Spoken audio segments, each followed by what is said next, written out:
Good morning. Welcome to another edition of Inquisition Update. My name's Tom Fress, and I'll be your host for the next hour. You're listening to FirstAmendmentRadio.com. Thanks for tuning in, everybody. Now, we'll continue where we left off yesterday in the book The Global Vatican by former U.S. Ambassador to the Holy See, Francis Rooney, where Rooney simply is showing us the influence of the Vatican through the Founding Fathers in the creation of our federal government. He says in the second full paragraph on page 224, if you're following along, he says, "It will come as news to many Americans that the men who founded this country shared Pope Benedict XVI's view. We're generally misled about the founders' opinion on religion, despite the fact that the First Amendment of the Constitution is quite clear in its meaning. The founders gave primacy of place to religion, or rather freedom of religion, not because they thought religion mattered little in civil society, but because they understood that it was absolutely vital, that in fact, civil society could hardly function without it." Now let me explain. Who were the majority class of the Founding Fathers? They were Freemasons and Papists. Okay? Protestant America rejected Freemasonry. Freemasonry is the worship of Lucifer. It says so right in their own books.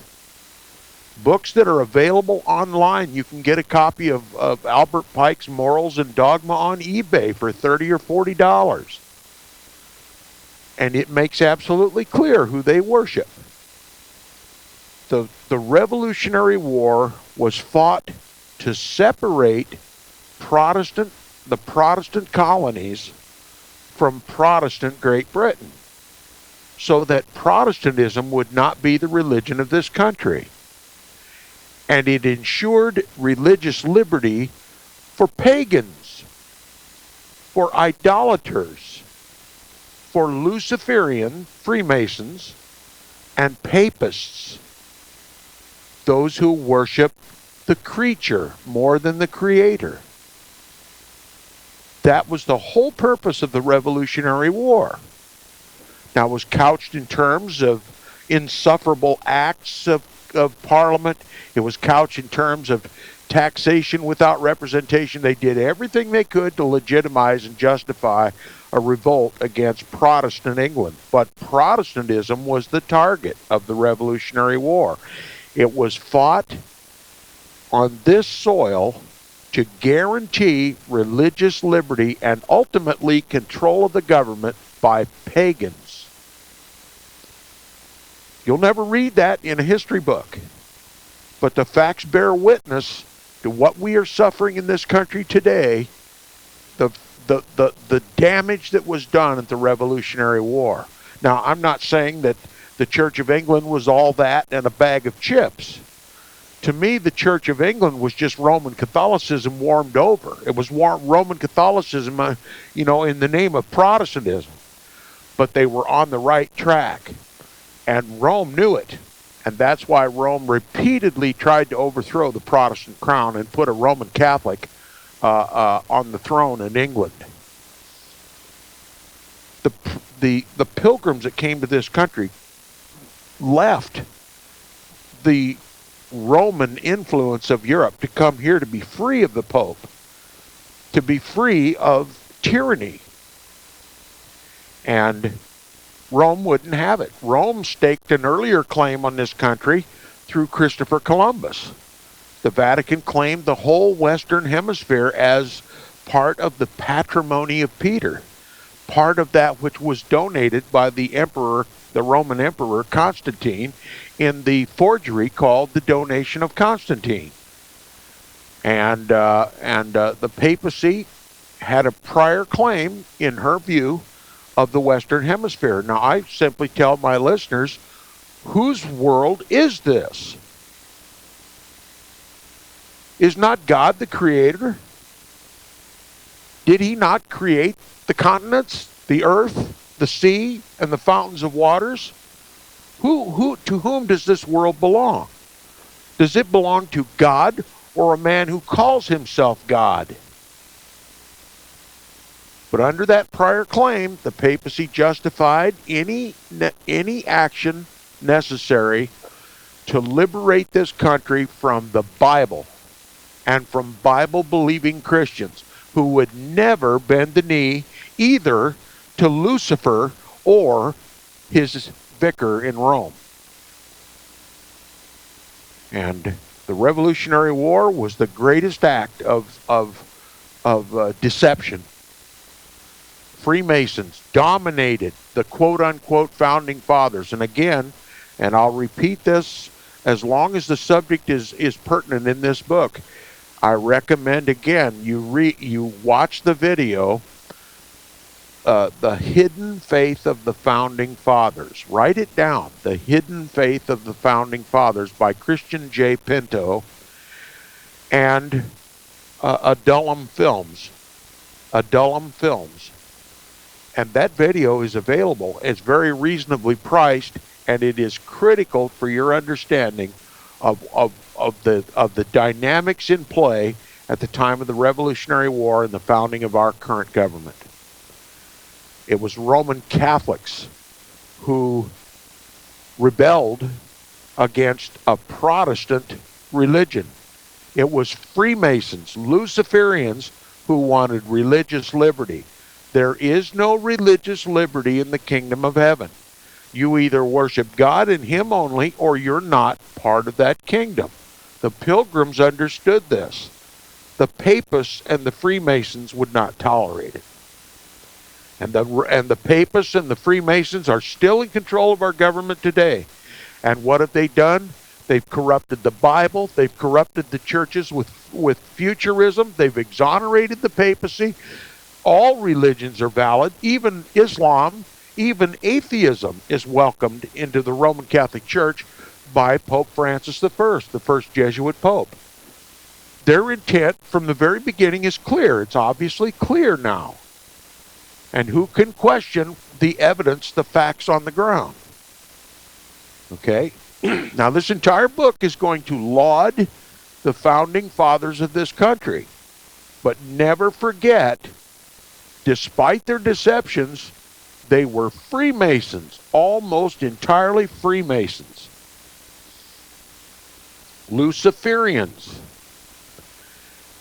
He says it'll come as news to many Americans that men who founded this country shared Pope Benedict's view. And why wouldn't they? They do not worship the God of heaven. It was against those who worship the God of heaven that they did all their machinations. It was a war against Protestantism. It was part of the Jesuit-led Counter-Reformation. That's the true facts of history. You won't find any of it in a published history book. It's vitally important that the American people never discover Rome's machinations through the Freemasons at the founding of this country. It's absolutely vital. And you'll not find this information many other places. But the Pilgrims knew what they were up against. They were up against the hordes of Rome and all of her minions, all of her harlot daughters. And they struggled to maintain some form of religious liberty for Protestants and to keep Roman Catholicism sequestered. The greatest of all evils to be feared in any nation was popery. And Freemasonry is just popery under a color of the great architect of the universe. All right, the greatest Freemason in the world, according to an American historian whose name escapes me at the moment, is the Jesuit general. The tip-top Freemason in the world is the Jesuit general. And the Jesuit general is the commander-in-chief of the Counter-Reformation. So it was the Protestant Reformation that was under attack in both the Revolutionary War and the Civil War, and every war that we fought since.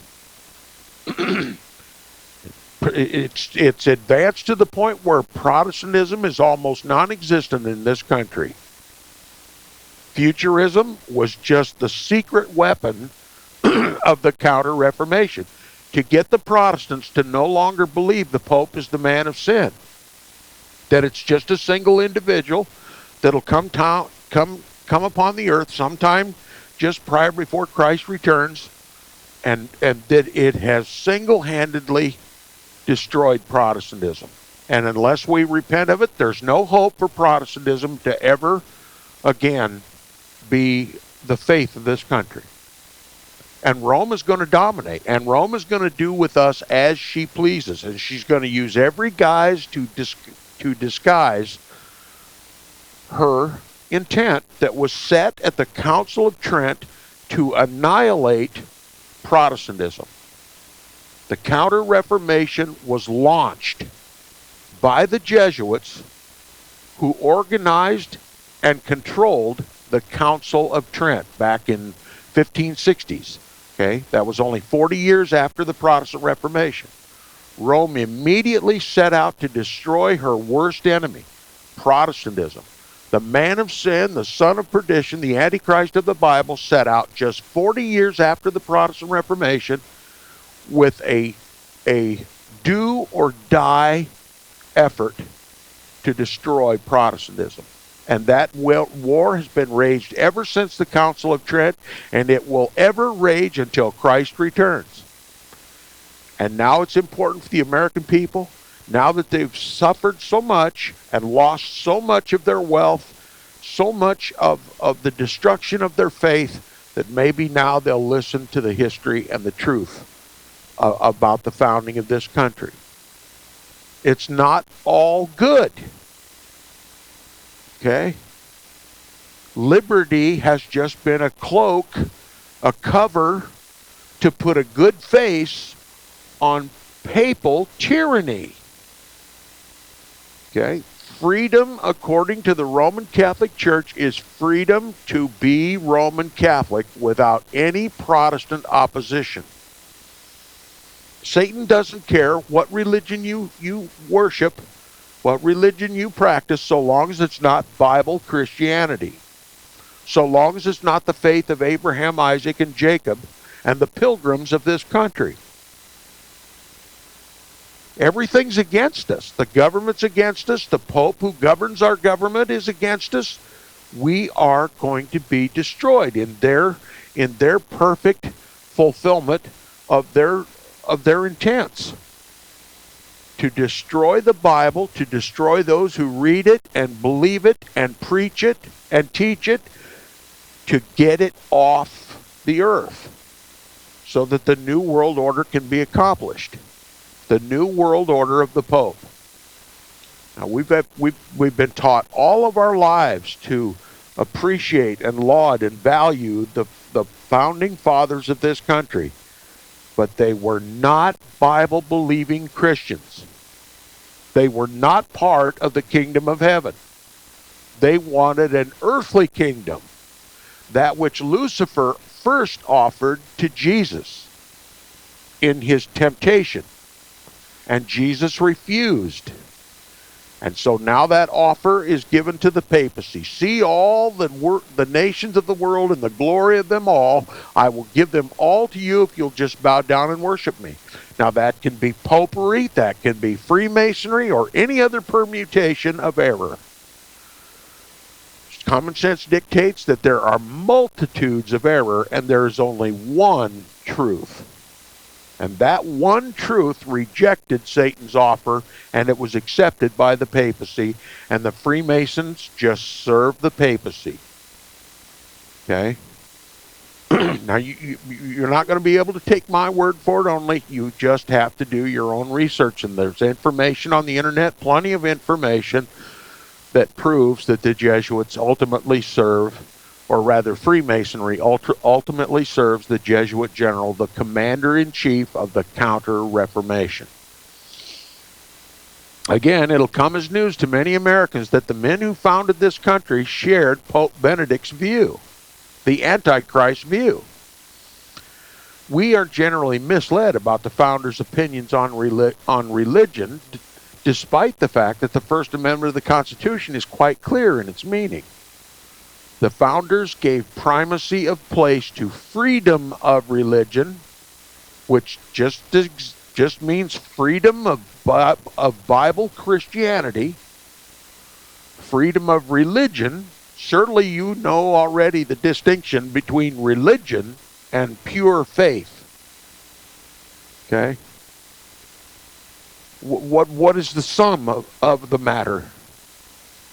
That you worship God and keep His commandments. That's the whole duty of man. That is directly counter to Freemasonry and Popery. That's what Freemasonry and Popery have in common.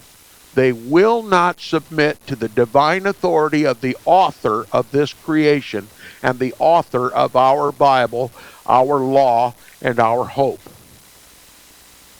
They are united against us. Though the declaration was made public during the Council of Trent, it is clandestinely accomplished. So it's important to understand what the Council of Trent meant. It was the Counter-Reformation, the beginning of the Counter-Reformation, and the founders of this country, those who are generally recognized as the founders of this country, were opposed to Christ. Again, I don't want to repeat myself, but I find repetition is absolutely necessary for people who have been indoctrinated with lies all of their life. Watch the video, The Hidden Faith of the Founding Fathers, by Christian J. Pinto. Okay, the founders understood that religion was absolutely vital. Okay, their religion, paganism, Luciferianism, and Popery were absolutely vital, because if Bible Christianity, the belief of the Protestant pilgrims to this country, was become the law of the land, then idolatry would have been routed out of this country.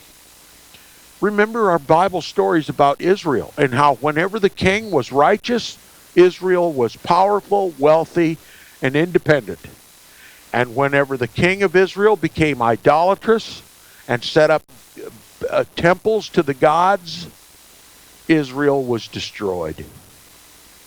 The Protestant pilgrims understood this, that if there was any hope for this country, for Christ to rule and reign, there could not be such a thing as freedom of religion. Freedom for religion to practice and prosper and finally to subjugate Bible-believing Christians. All right, in his book, God and the Founders, the scholar Vincent Philip Munoz shows that the three founders with the most to say about the relationship between religion and the state, Madison, Jefferson, and Washington, each had his own distinct thoughts on the matter, but agreed that recognition of a deity, okay, notice the words, recognition of a deity, recognition of one of the gods. They don't dare to mention Jehovah, Yahuwah. They don't dare to mention the author of the Bible, the author of this creation, just a deity, was critical in a democratic country, where, as Washington stated, quote, virtue and morality is a necessary spring of popular government, unquote. Okay? I agree perfectly with this Freemason Washington, who said, quote, virtue and morality is a necessary spring of popular government. What is popular government? Government of, by, and for the people. If the government is going to be righteous, it must, the people must have virtue and morality.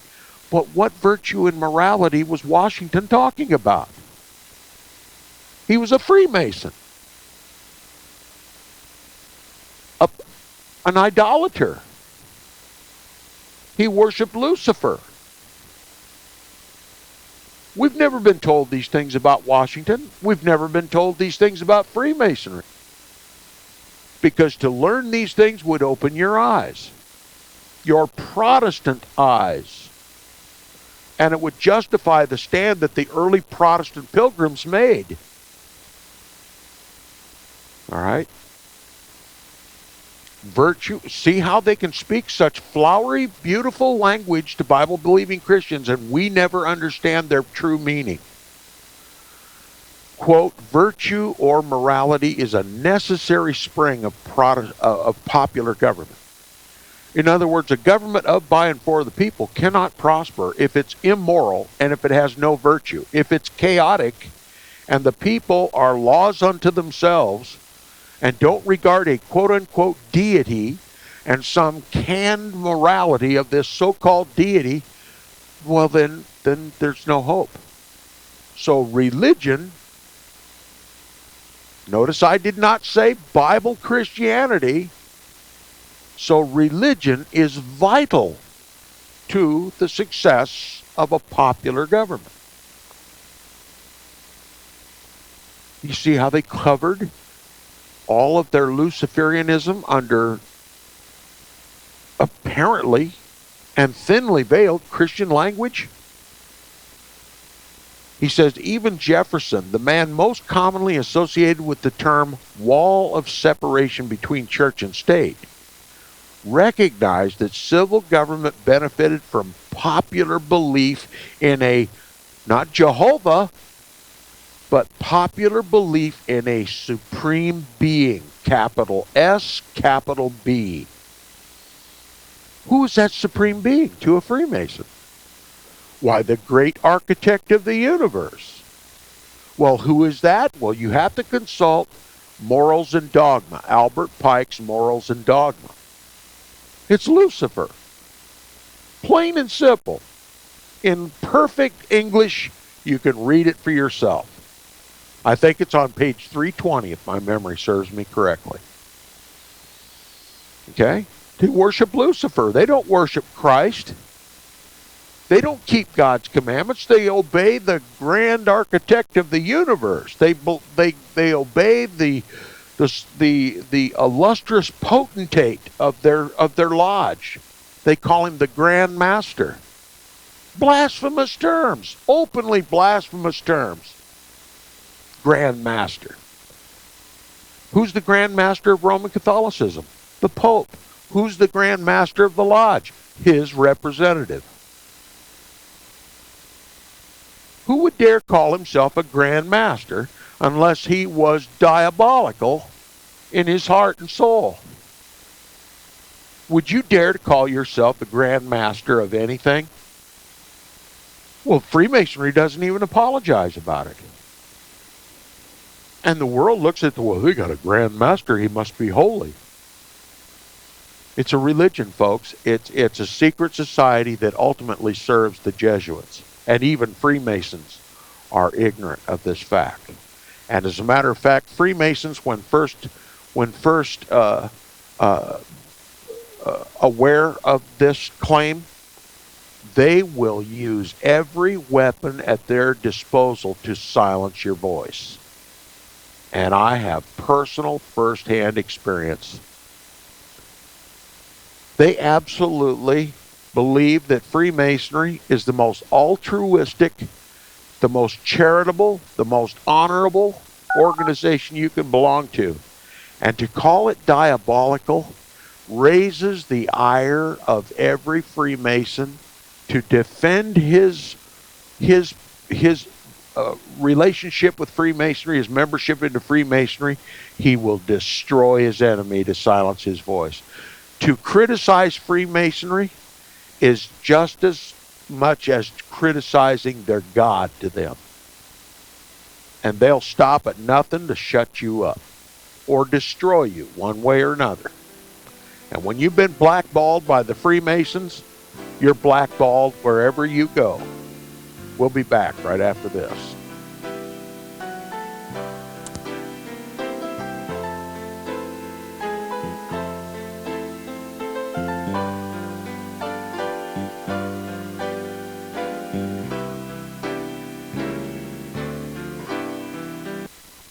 I pledge allegiance to the King of Kings and to his kingdom come on earth as it is in heaven. One holy nation, under our Heavenly Father, grace, mercy, justice for all.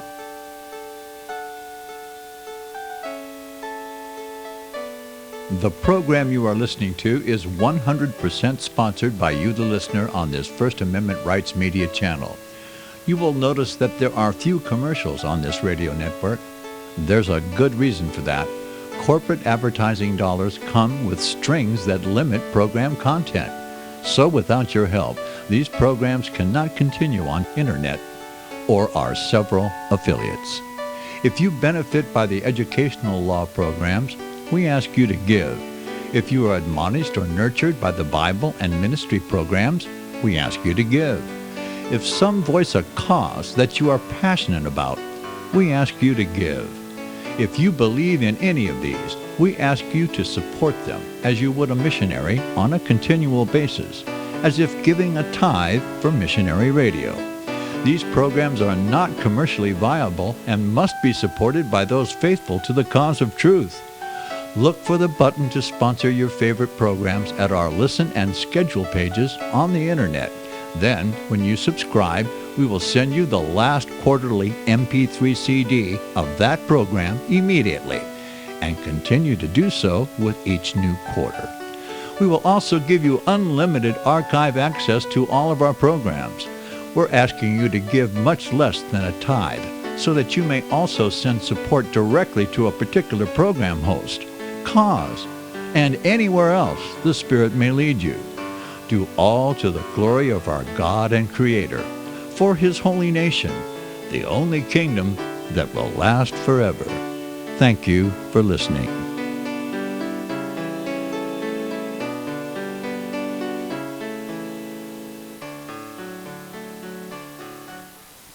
Since the beginning of time, kings have sought it, nations have fought for it. It has been traded, it has been borrowed, it has been purchased, it has been stolen. There's a reason for it. To secure the blessings of liberty to ourselves and to our posterity, invest with the security of gold and silver. Call Discount Gold and Silver Trading at 1-800-375-4188 or visit discountgoldandsilvertrading.net. Listen to Financial Survival with your host, Melody Cedarstrom, right here on FirstAmendmentRadio.com at 4 p.m. Eastern or 1 p.m. Pacific Time. Visit discountgoldandsilvertrading.net or call Discount Gold and Silver Trading at 1-800-375-4188. Toll free, 1-800-375-4188.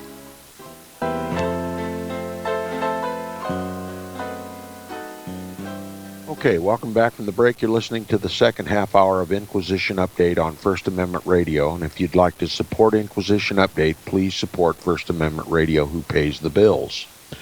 And if you wish to contact me directly, please do so by email. My email address is tom@seawaves.us. And I'm a bit behind in my email, so if you'll pardon me, give me a chance to catch up. I'll answer all those emails that require an answer. Now back to Thomas Jefferson. Oh, one of the great founding fathers of the American continent. I mean, he was a religious man. He was this, he was that. He was separation of church and state. He was all that in a bag of chips, right? Well, here's what they never told you about Thomas Jefferson. He was a deist. Not only that, he thought himself so wise as to become fool. And he tried to produce his own Bible. It's called the Jefferson Bible. It's printed and available in this country. No, I do not have a copy, nor have I ever read it, but I've listened to those who have read it. And what Thomas Jefferson did was he simply went through the New Testament and erased all the miracles that Jesus did, proving his deity. See, Thomas Jefferson doesn't deny that Jesus was a historical figure and a good man and a philosopher and a teacher, but he wasn't God. That's Thomas Jefferson. They never taught you that in school. You've never heard it before. You probably don't believe it, but all you got to do is look it up for yourself. Okay? One of the great founding fathers absolutely denied the deity of Jesus Christ. He was not the Savior of mankind.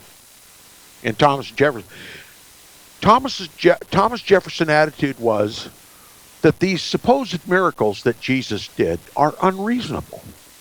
Like the virgin birth, a baby can't be born of a virgin.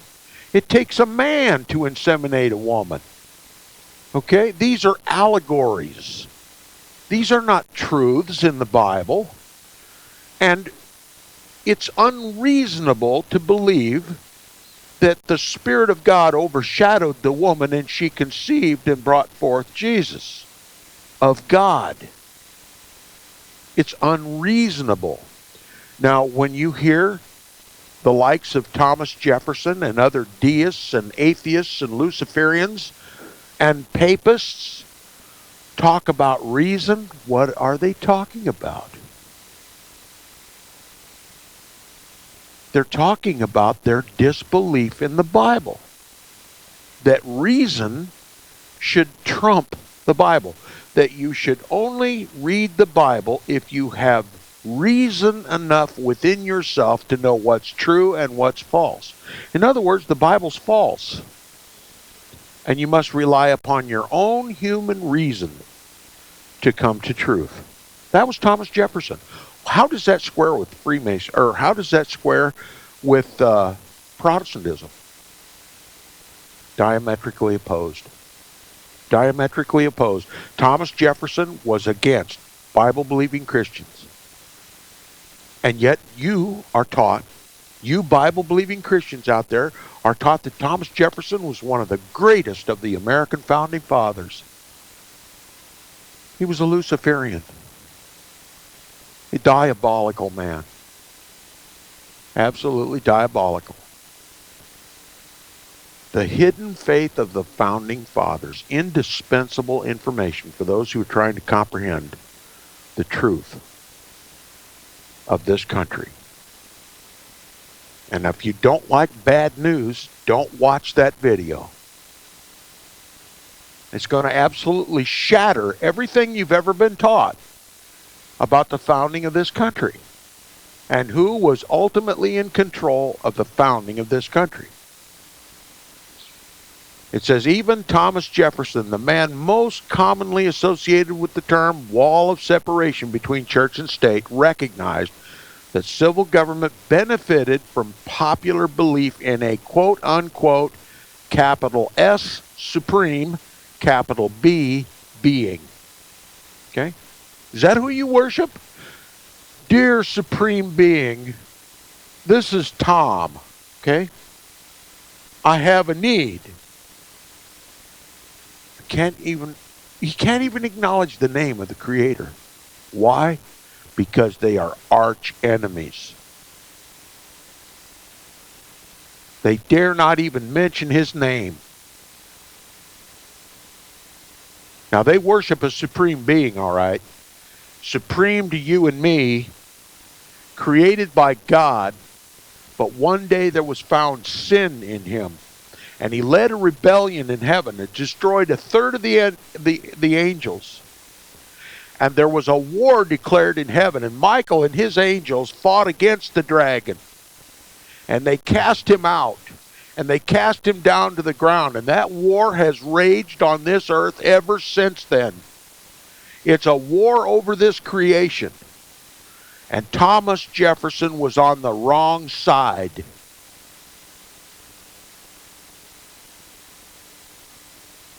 And all his brother Freemasons with him, they were all of the same mind, whether they belonged to Freemasonry or not.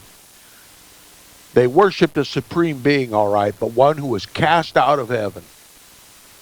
He's called in the Bible the God of this world.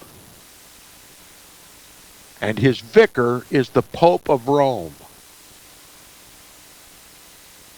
Okay? He says religion as well as reason, he wrote in a letter of 1815, confirms the soundness of those principles on which our government has been founded and its rights asserted.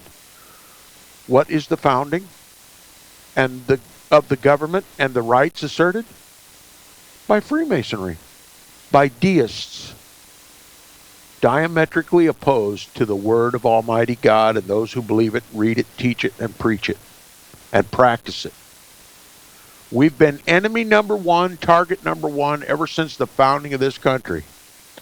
Ever since the Council of Trent. And it were these founding fathers who made sure that the Counter-Reformation established at the Council of Trent would be the law of the land of this country. The Hidden Faith of the Founding Fathers by Christian J. Pinto. The religious beliefs of American citizens were never dismissed as irrelevant, easy for me to say, irrelevant by the founders, nor did they expect church and state to exist in isolation from each other. They would almost certainly have agreed with Pope Benedict XVI's remarks to U.S. bishops in 2012 when he said, quote, "The legitimate separation of church and state cannot be taken to mean that the church, that is, the Roman Catholic Church, to the exclusion of all others, including the body of Christ, must be silent on certain issues, nor that the state may choose not to engage or to be engaged by the voices of committed believers, that is, in the Roman Catholic Church, in determining the values which will shape the future of the nation," unquote. Pretty simple, isn't it? No explanation needed. There's no legitimate nation can shut out the Roman Catholic Church. No legitimate government can shut out the voice of the papacy. And no legitimate government can function without church oversight. These are just words that mirror encyclical after encyclical after encyclical, all contained in the body of Roman Catholic canon law. Remember our earlier discussion many months ago about governments de jure and governments de facto? Governments de facto are those defined by the papacy that are governments in fact. In other words, they have real governments in place in a certain nation, but they are not subservient to the papacy. And a government de facto can be overthrown anytime it becomes advantageous, anytime it can be done without damage to the church, and then a government de jure put in its place. In other words, a government that serves the papacy. So the state cannot shut out the Roman Catholic Church, and it cannot limit the Roman Catholic Church. Quote, "The legitimate separation of church and state cannot be taken to mean that the Roman Catholic Church must be silent on certain issues, nor that the state may choose not to engage or be engaged by the voices of the Roman Catholic Church in determining the values which will shape the future of the nation." Just a long-winded way of saying the church rules the state. The Roman Catholic Church rules the state. Okay, that is the baseline foundation of the Roman Catholic Church.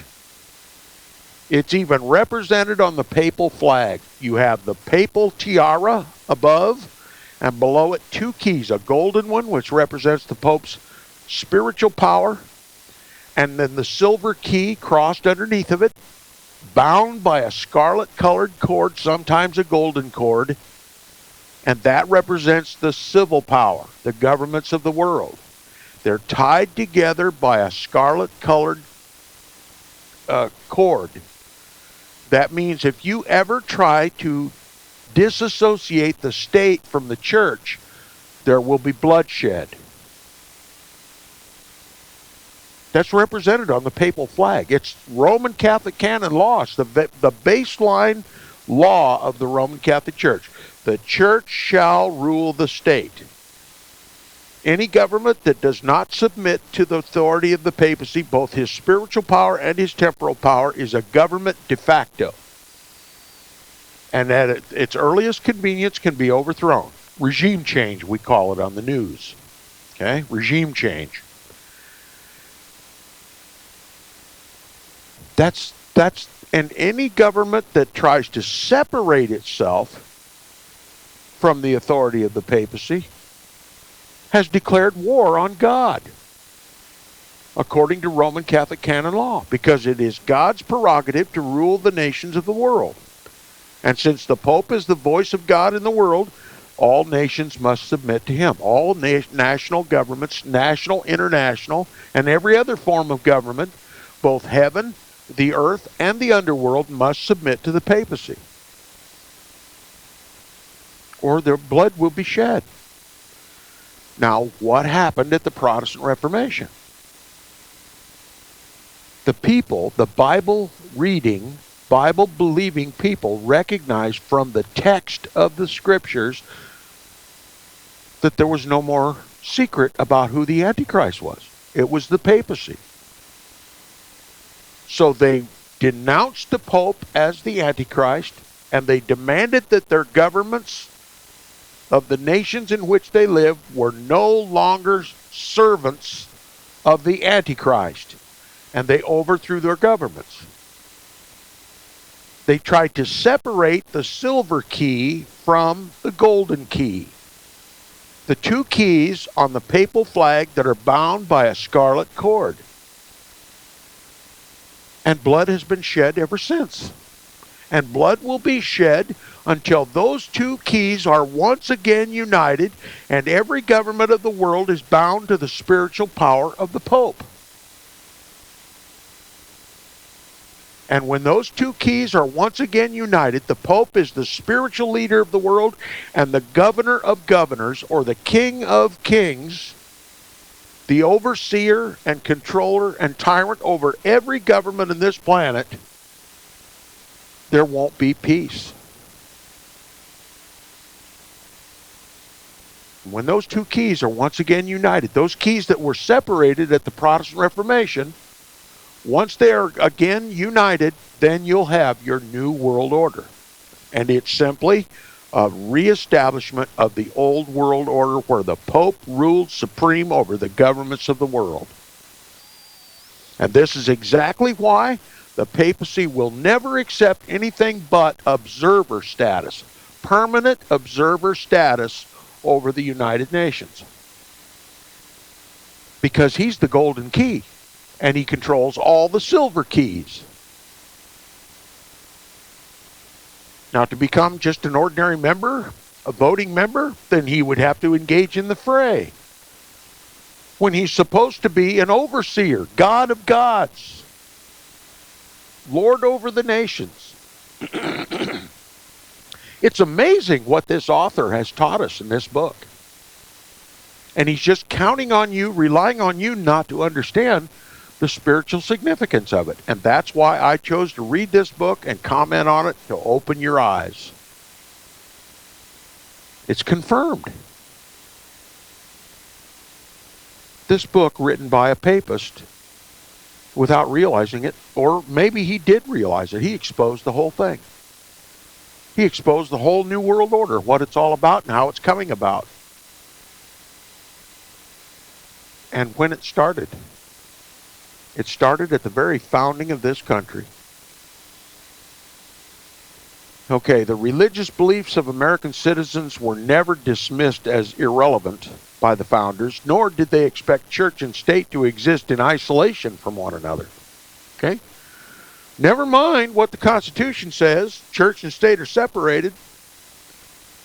The founders never intended for church and state to be separated. They intended for the church to rule over the state. And they couched it in complicated, ambiguous language until it could become a reality and people's eyes would be opened. By that time, it'd be too late. Okay? Religious liberty for pagans, that's what it's all about. Separation of church and state so long as the Bible and Bible-believing Christians are in control.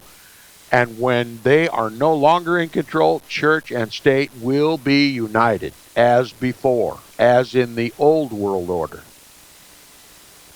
They've been seeking a new world order, a reestablishment of the old world order ever since the very founding of this country.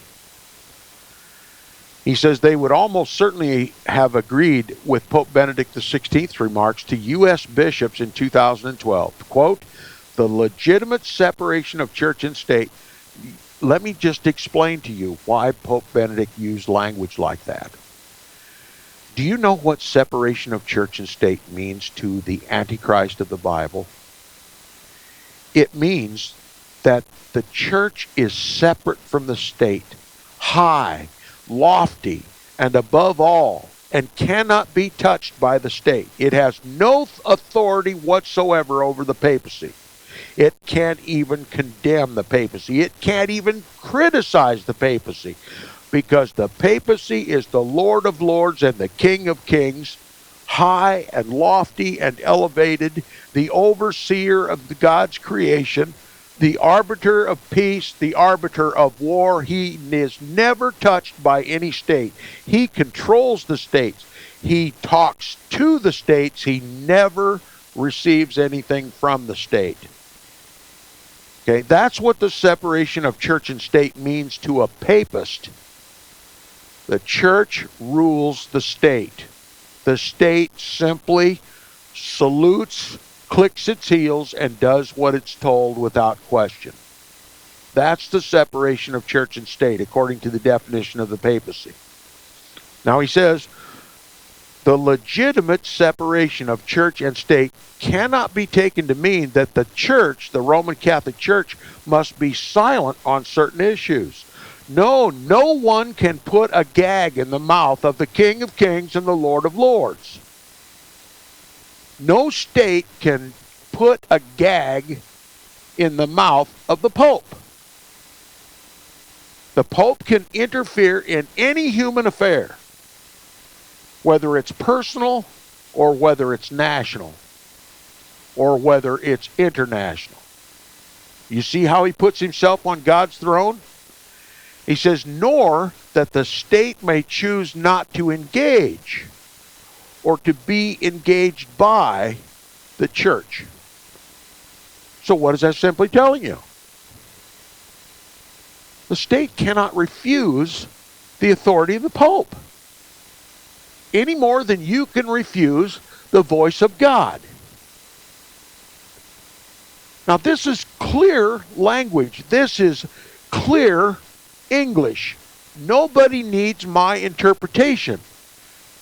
This is so explicit in its language that even an 8-year-old child can understand it.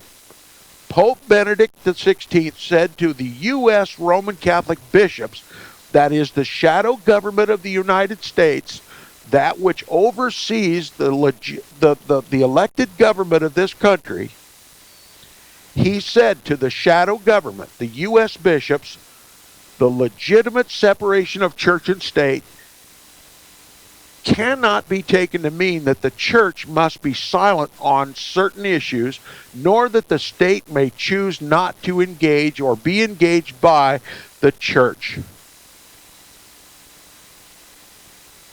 Now, do you understand what the two keys represent on the papal flag? One represents his kingly status, the other represents his deification, his lordly status. Right there on the papal flag, which, if you stand back and look at it from an angle, it represents a skull and a crossbones. Oh, Tom, you're just going too far now. You're making too much. Look at it yourself. Look at it yourself.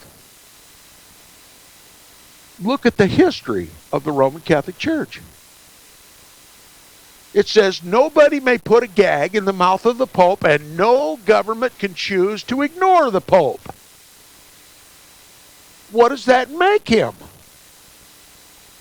The King of Kings and the Lord of Lords. Now, how can that not enrage you? How can you then say that Tom raises his voice and screams every morning at us as if he's the only one that understands what's going on, and he's outraged that we're so stupid we can't comprehend this for ourselves? No, that's not it at all. You should be morally and spiritually outraged at what this author is plainly telling you. And you know why you're not outraged? Because someone has destroyed your Protestantism. Someone has destroyed the belief that the papacy is the Antichrist, and that you just cannot believe that the papacy and all the popes were the Antichrist. And why is it so difficult for you to believe? Because you believe in Futurism. That the Antichrist isn't the Pope or the popes throughout history, but it's just one man. One man. And because you don't believe what the Protestant reformers were unanimous in agreement about, very little of what I say makes any sense, and it sounds like hysteria. It sounds like delusion to you.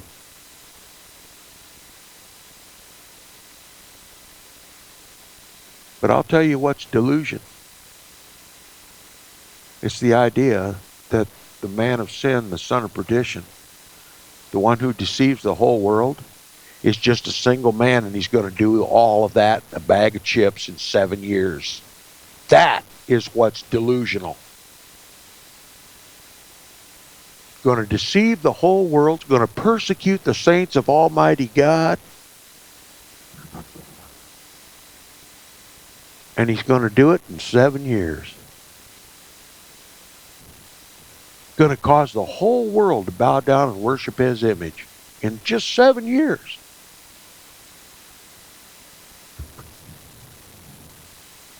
Talks about the saints and the martyrs of Jesus. They're not going to die until that 7-year period comes. What about all of the blood of the innocent saints that have been shed for the last 1,800 years? You see, in Futurism, they've all been forgotten.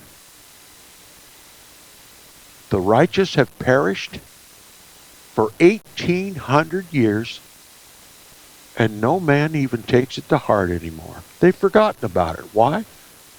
Well, because that prophecy is not going to be fulfilled until just 7 years before Christ returns. One guy is going to deceive the whole world, kill all the saints, make the whole world bow down and worship his image. He's going to do it in 7 years. Who's delusional? Me or the futurists? I think I made my point.